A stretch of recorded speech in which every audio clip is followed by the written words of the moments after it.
मतलब उसमें कौन चीज तोड़ना नहीं है भाईचारा को।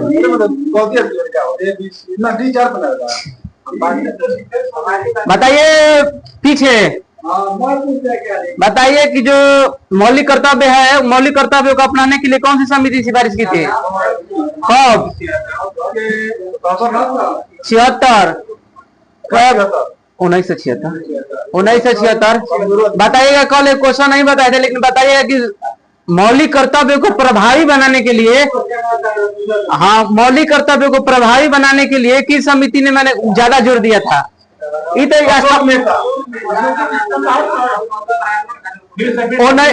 मौलिक कर्तव्य को प्रभावी बनाने के लिए एकदम जोर से, जैसे उस पर संवैधानिक एक तरह से क्या, संवैधानिक महत्व को बढ़ाने के लिए किस समिति ने सिफारिश की थी? तो 12वां समिति 1999। अशोक मेहता समिति वन्य जीव में उसको बढ़ाने के लिए प्रेरित किया था। हाँ, अब 12वां समिति के सिफारिश पर जन सुप्रीम कोर्ट में जन्मा राष्ट्रीय झंडा है जन आदर्श आदर्श बाटे ओकरा का अपनावे के जनता कौन 2016 में निर्णय दी।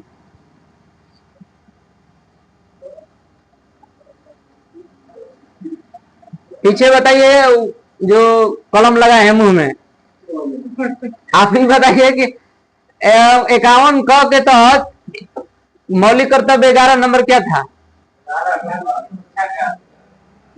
ना वो क्या चीज, तो उम्र बताइए, उसके क्राइटेरिया है ना। 6 से 14 वर्ष के आयु के बच्चों को निःशुल्क एवं शिक्षा दे 2002। चलिए समझ गए, पढ़ के नहीं आ रहे हैं। आज हम लोग को पढ़ना है कार्यपालिका के बारे में, यानी कि राष्ट्रपति के बारे में। यानी कि संघ यहाँ से स्टार्ट होता है। संघ कहां से कहां तक जाएगा? संघ की चर्चा भाग 5 और अनुच्छेद 52 से लेकर 151 तक। कभी कभी यही क्वेश्चन पूछ देता है कि संघ की चर्चा है वो किस भाग में किया गया है, तो भाग 5।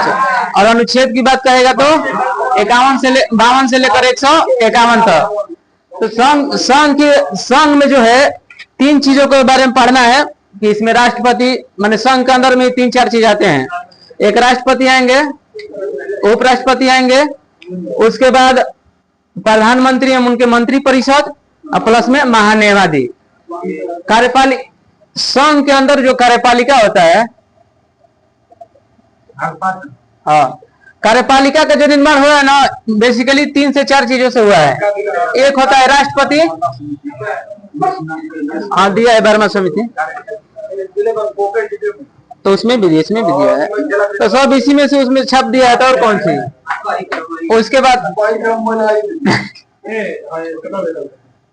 उसके बाद है उपराष्ट्रपति, और इसके बाद है पीएम प्लस में मंत्री परिषद, और एक है महान्यायवादी। हाँ, कार्यपालिका का निर्माण इन 4 चीजों से हुआ है: राष्ट्रपति, उपराष्ट्रपति, पीएम प्लस में मंत्री परिषद और महान्यायवादी। तो आज हम लोग कार्यपालिका के बारे में पढ़ना है। कार्यपालिका का स्टार्ट राष्ट्रपति से होता है। कार्यपालिका का स्टार्ट किससे होता है? राष्ट्रपति। तो आज हम लोग को पढ़ना है राष्ट्रपति के बारे में। पहला नंबर राष्ट्रपति जो होता है देश का कौन सी राष्ट्राध्यक्ष होता है, यानी कि भारत का पहला नागरिक राष्ट्रपति ही होता है। तो उसके बारे में पढ़ रहे हैं कि इसका जो प्रावधान है वो किस किस अनुच्छेद के अंतर्गत किया गया है। यह स्टार्ट होता है 52 से लेकर कार्यपालिका का उल्लेख, कार्यपालिका का उल्लेख होगा, हाँ 52 से 78 तक। तो इसमें ट्रिक है, ट्रिक से पढ़ देते हैं। पकानी पोका दुयो दसम, यही ना। प से यानी कि राष्ट्रपति का पद है, राष्ट्रपति का पद अनुच्छेद 52 में। उसके बाद ठीक है, यानी कि कार्यपालिका का प्रधान कौन होंगे? राष्ट्रपति। यानी कि कोई भी कार्य होगा वो राष्ट्रपति के नाम से ही किया जाएगा। कोई भी कार्य करी, संसद कोई भी कार्य करी राष्ट्रपति के नाम से ही करेगी, ये मन उसी में निहित किया गया है। उसके बाद नी से निर्वाचन, यानी कि राष्ट्रपति का निर्वाचन, ये हो जाएगा 54। और उसके बाद कोरम है, कोटा होगा, राष्ट्रपति का कोटा है, कोटा यानी कि 55 कोटा है ना, देख लीजिएगा थोड़ा ना। इसका है कार्यकाल, कार्यकाल है 56। उसके बाद दोबारा निर्वाचन, दोबारा निर्वाचन या नियुक्ति कुछ भी बोल सकते हैं, नियुक्ति या निर्वाचन कह दीजिए, ये हो जाएगा 57। और उसके बाद है योग्यता, माने राष्ट्रपति बनने के लिए उनकी क्या योग्यता होनी चाहिए। 2 से 10, उसके बाद 10 से दशाएं, 10 मैंने 100 हाँ, 100 से 100 पद, 60, ये है 60 और ये है 59। और उसके बाद है महाभियोग,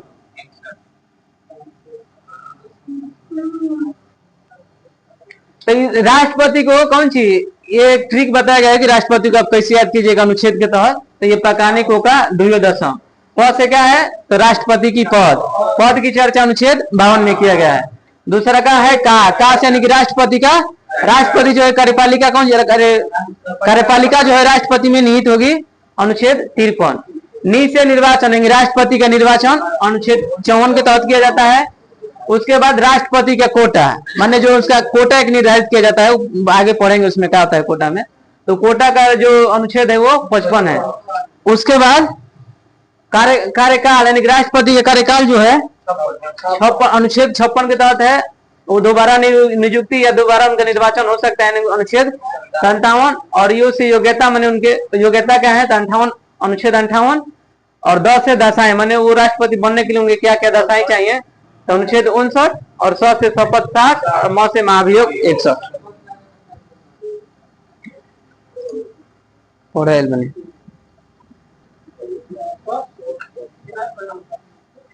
घर के कौन भाई तो नहीं खाली बनता है, ऐसे तो होता है।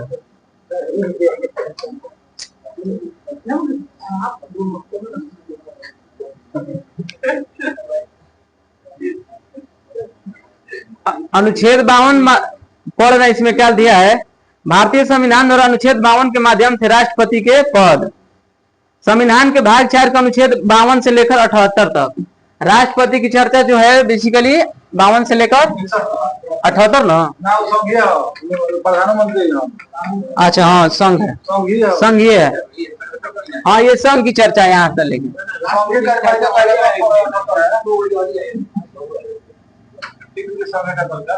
लिख दिया। उसके बाद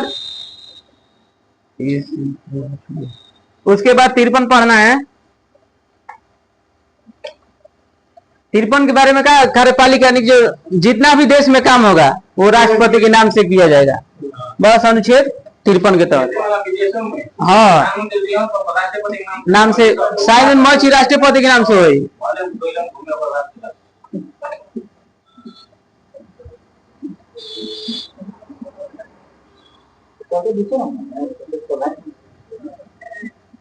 इसके बाद है राष्ट्रपति का निर्वाचन। 54 क्या है, राष्ट्रपति का निर्वाचन एक निर्वाचन मंडल के सदस्यों द्वारा किया जाता है। जनता प्रत्यक्ष रूप से इसमें भाग नहीं लेती है, बल्कि जनता के द्वारा चुने गए प्रतिनिधि इसमें भाग लेते हैं। जो क्या है, ये अप्रत्यक्ष रूप से इनको चुना जाता है। इनके चुनाव में कौन कौन भाग लेते हैं, तो इनके चुनाव में भाग लेते हैं लोकसभा प्लस में राज्यसभा के निर्वाचित सदस्य। हाँ, लोकसभा प्लस में राज्यसभा के निर्वाचित सदस्य प्लस में राज्य के विधानसभा, राज्य के विधानसभा और साथ में एक दो जोड़ दिया है कि पुदुचेरी हो जाएगा, एगो दिल्ली। देखो 69वां संविधान संशोधन के तहत दिल्ली को एनसीआर बनाया गया था, जबकि 17वां संविधान संशोधन के तहत दिल्ली में और पुदुचेरी में विधानसभा की स्थापना किया गया था। 17वां संविधान संशोधन के तहत, 70 हाँ 70, बच्चा है 2 साल के हैं? पुदुचेरी एवं दिल्ली में विधानसभा की स्थापना 17वां संविधान संशोधन यानी कि 70 कॉन्स्टिट्यूशन अमेंडमेंट के तहत इसमें विधानसभा की स्थापना किया गया। उसी समय कौन, जब विधानसभा की स्थापना हो गया तो चुनाव में भाग ले ही सकता है, क्योंकि यहाँ के जो सदस्य होते कौन सी, वो चुन कर जाते हैं जनता के द्वारा। हाँ राजधानी का, हाँ ये राष्ट्रपति के निर्वाचन में कौन कौन भाग लेते हैं, तो लोकसभा और राज्यसभा के निर्वाचित सदस्य प्लस में राज्य के विधानसभा प्लस में पुदुचेरी एवं दिल्ली के विधानसभा के निर्वाचित सदस्य भाग लेते हैं। मनोनयन उन्होंने सब भाग कभी नहीं लेते हैं। वो लोग कब आएंगे, तो जब उस पर महाभियोग लगेगा ना तब इसमें वो भाग लेंगे। ना लेता है। अगर विधानसभा से मान दे, अगर राज्य को सीएमओ हुए ना तो इसमें भाग नहीं ले सकते हैं। हाँ निर्वाचित मैंने जनता के द्वारा चुना रहे, जनता वोट दे लो डायरेक्ट, जनता सीधे मैंने डायरेक्ट वोट दियो, वो इसमें भाग लेंगे। मनोनयन ये सब भाग नहीं लेंगे इसमें।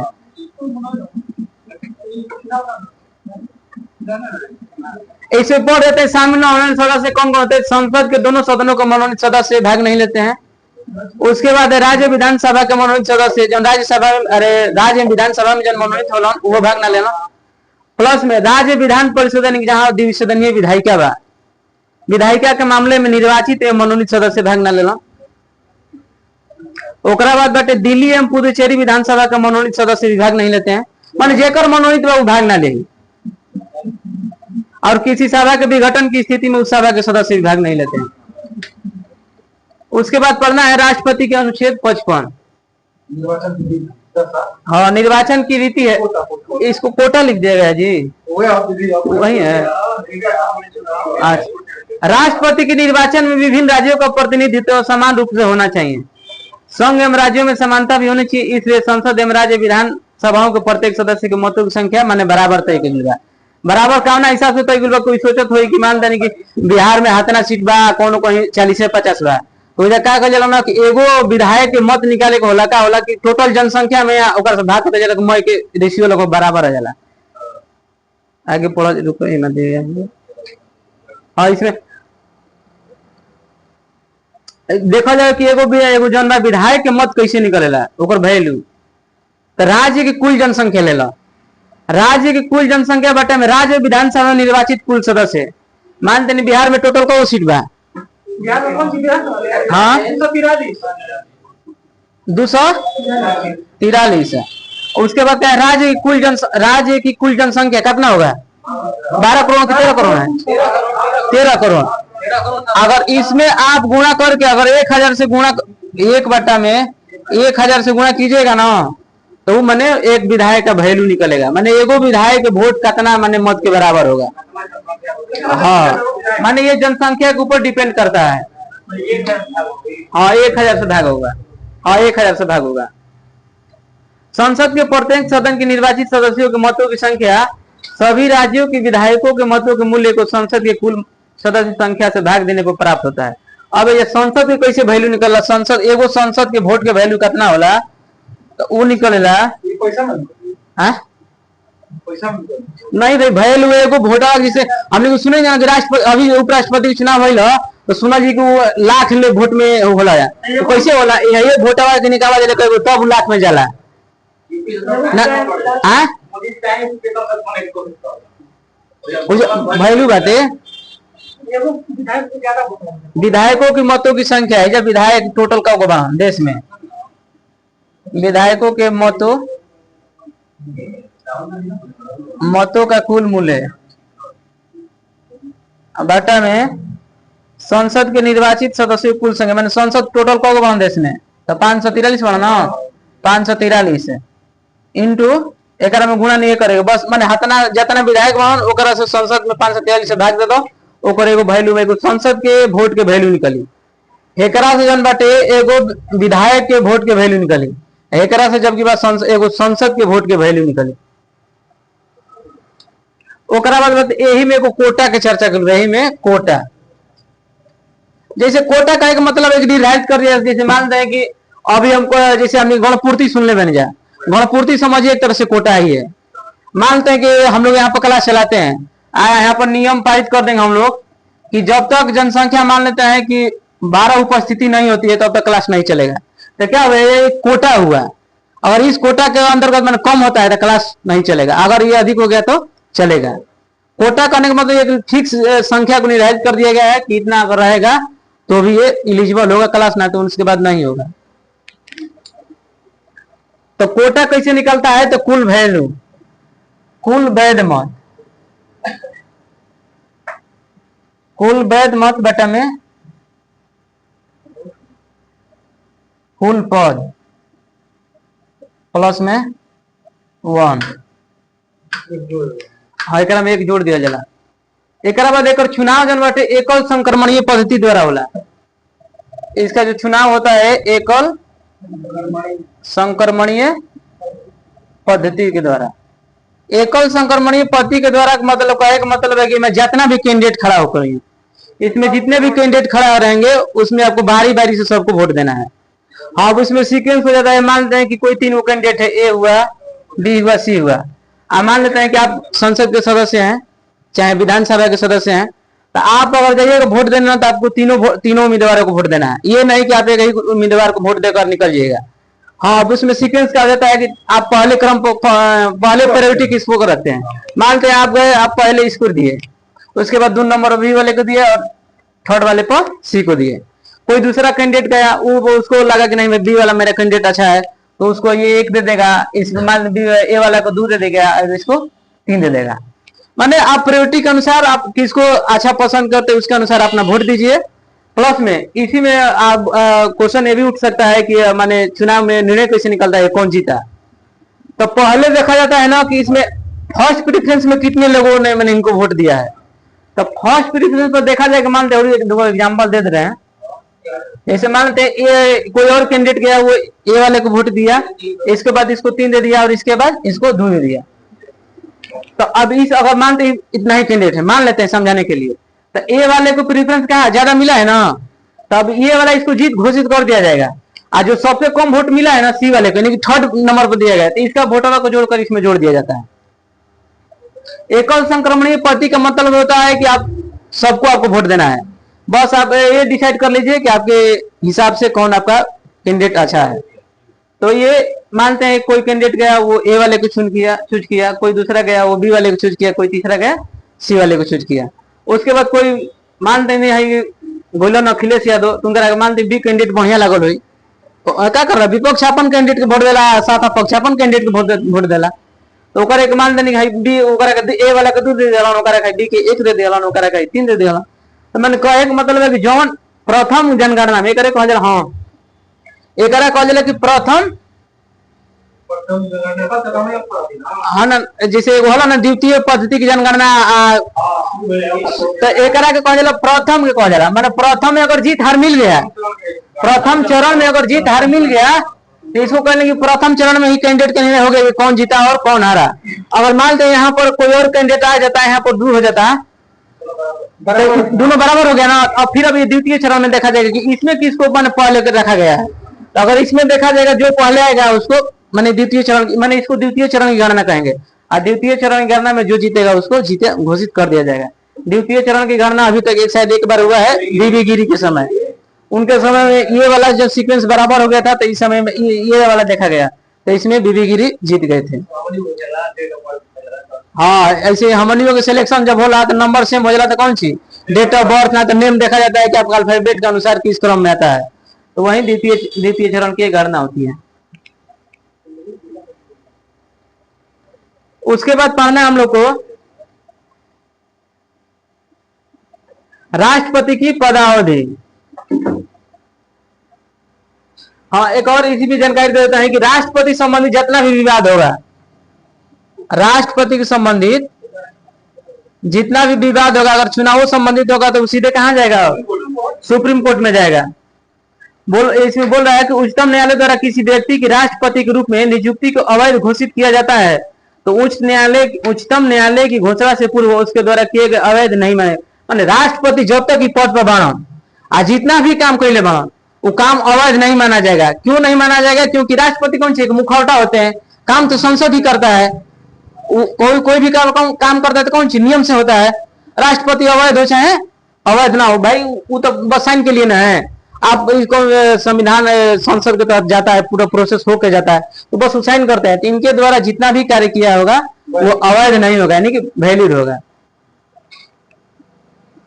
उसके बाद है राष्ट्रपति की पदावधि, माने राष्ट्रपति की कार्यकाल माने क से करना तक हुई। तो पद धारण करने की तिथि से क्वेश्चन यहाँ पर पूछता है कि राष्ट्रपति के जन्म कार्यकाल कब से कब गिना जाये, तो जहिया पद धारण करियन, यानी जहिया शपथ लियन, यानी कि शपथ के समय से, हाँ शपथ से लेकर 5 साल तक, 5 साल तक।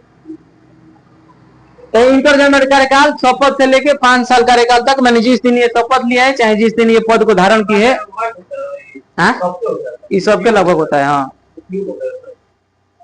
उसके बाद है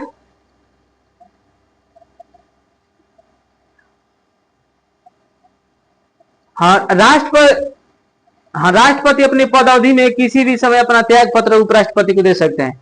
राष्ट्रपति त्याग पत्र उपराष्ट्रपति को देंगे और उपराष्ट्रपति त्याग पत्र अपना राष्ट्रपति को देंगे, दोनों अपना में एक्सचेंज करते रहते हैं। अगर किसी को लगता है माने राष्ट्रपति के लगा था कि हम पद पर रहते हुए अपने आप की घुटन महसूस करते हैं, चाहे जो भी सत्ता के दबाव में काम कर रहे हैं, तो वो अपना त्याग पत्र दे सकते हैं।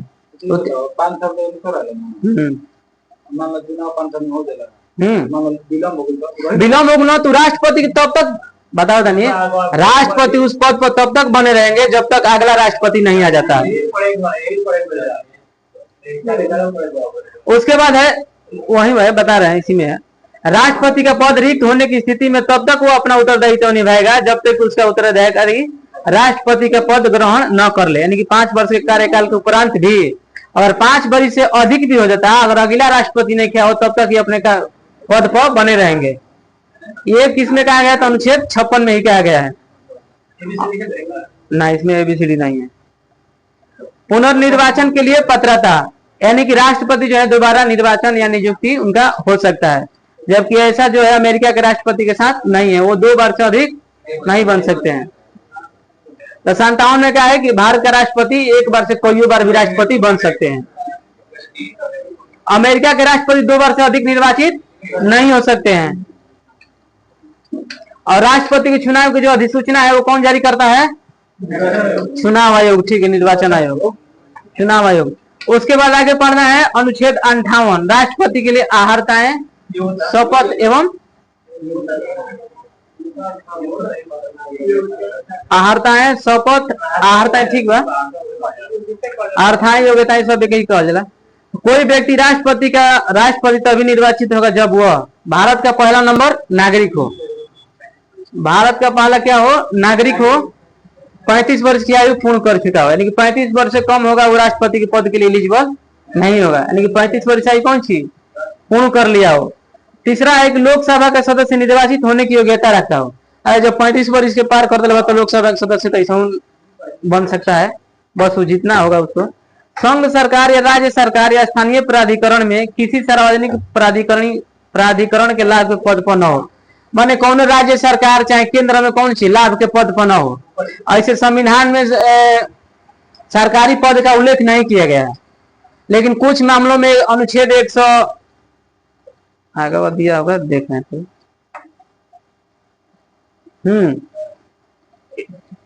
इसमें एक आया था संसद जो है, संसद निहरता निवारण अधिनियम 1959 में, इसमें सरकारी पद का उल्लेख नहीं किया गया है, लेकिन कुछ मामले में इसको बताया गया है कि सरकारी पद क्या क्या हो सकता है। जैसे इसमें बताया गया कि संविधान में लाभ का पद को परिभाषित नहीं किया गया, लेकिन अनुच्छेद 102 के 1, अनुच्छेद 102 के 1 यानी कि क, अनुच्छेद 102 के क के 1 और एक अनुच्छेद है 19 के 1 में, अनुच्छेद 19 के 1 में इसका उल्लेख मिलता है कि लाभ के पद में निम्न पदों को शामिल नहीं किया जाता है, माने लाभ के पद निम्न पद में शामिल नहीं किया जाता है। इसमें क्या क्या है? तो अगर कोई राष्ट्रपति है तो वो लाभ का पद नहीं है, और अगर किसी राज्य का राज्यपाल है तो वो लाभ का पद नहीं है। अगर उपराष्ट्रपति है तो लाभ का पद नहीं है। हाँ, संघ बस संघ एवं राज्य का जो मंत्री है कौन सी, वो लाभ का पद नहीं है। ये देश ये जनता की सेवा के लिए है। ये जनता क्या है, दोनों लोग सब लोग सेवक हैं। आम जनता नौकरी करी ना, ठीक है, लेकिन आपसे अगर पूछ देगा कि मैंने संविधान में लाभ के पद की चर्चा किया गया है तो नहीं किया गया है, इसको परिभाषित नहीं किया गया, लेकिन उसको एक बेस बनाकर बताया जाता है कि 102 अनुच्छेद 2 के 1 के क में, अनुच्छेद 1 के क में बता दो हर चीज और लाभ के पद नहीं है, बाद बाकी अब लाभ के पद में हर चीज जोड़ लीजिए। ये जो जितना भी नेता है वो सबको छोड़कर जितना भी लाभ का पद है क्या है वो है। टाइम बताइएगा। उसके बाद राष्ट्रपति के चुनाव के लिए 50 गो प्रस्तावक और 50 गो अनुमोदक चाहिए। 50 गो प्रस्तावक एवं 50 गो अनुमोदक। प्रस्तावक का एक मतलब है कि अप्रूवल चाहिए। 50 संसद जनगणना है कौन सी लिख के देवे के चाहिए कि राष्ट्रपति के पद खातिर खड़ा होकर, अब 50 अलग अलग होना चाहिए। अगर 50 गो प्रस्तावक ये कर दिए ना, 50 गो प्रस्तावक और 50 गो अनुमोदक, मैंने 50 गो अलग प्रस्ताव कर देंगे कि नहीं मेरे तरफ से राष्ट्रपति ये रहेंगे, और 50 संसद आएंगे वो अप्रूवल देंगे कि नहीं राष्ट्रपति के लिए मेरे मैंने पार्टी की ओर से ठीक है। माने 100 कुछ लगभग संसद चाहिए इनको एक राष्ट्रपति के पद पर मैंने खड़ा होने के लिए, तो इसलिए राष्ट्रपति कोई नहीं बन सकता है। 50 को प्रस्तावक का 50 को अनुमोदक रहेगा तब ना भाई बनेगा। उसके बाद है, और राष्ट्रपति के जो चुनाव के लिए ना आरबीआई के पास आपको 15,000 सिक्योरिटी मनी के रूप में जमानत राशि रखना पड़ता है। आरबीआई के पास 15,000 सिक्योरिटी मनी यानी कि जमानत राशि। जमानत राशि कहने का मतलब है ना कि सिक्योरिटी मनी की तरह समझिए ना, जैसे हम लोग कॉलेज में करते हैं ना, जैसे हम लोग डीएलएड किए हैं तो उसमें जमानत राशि यानी कि कौशल मनी के रूप में हम लोग 3,000 जमा किए हैं। अब हम लोग का फाइनल हो गया है ना, तब 3,000 रुपया मिल जाएगा। यानी कि आप यदि योग्य हो जाते हैं, मैंने जमानत राशि बचा लेते हैं तो 15,000 वापस हो जाएगा। अगर जमानत हो जाएगा तो 15,000 रुपया आपका नहीं मिलेगा। ये कौशल मनी स्कूल में क्यों रखा जाता है कि अगर आप तोड़फोड़ करते हैं, ऐसा में कोई काम करते हैं जो संविधान का अनुरूप ना हो, तो आपको कौन सी स्कूल से रिस्ट्रिकेट कर दिया जाएगा, और जो 3,000 रुपया है कौन सी उसी से सामान खरीदा जाएगा जो आप क्षति किए हैं।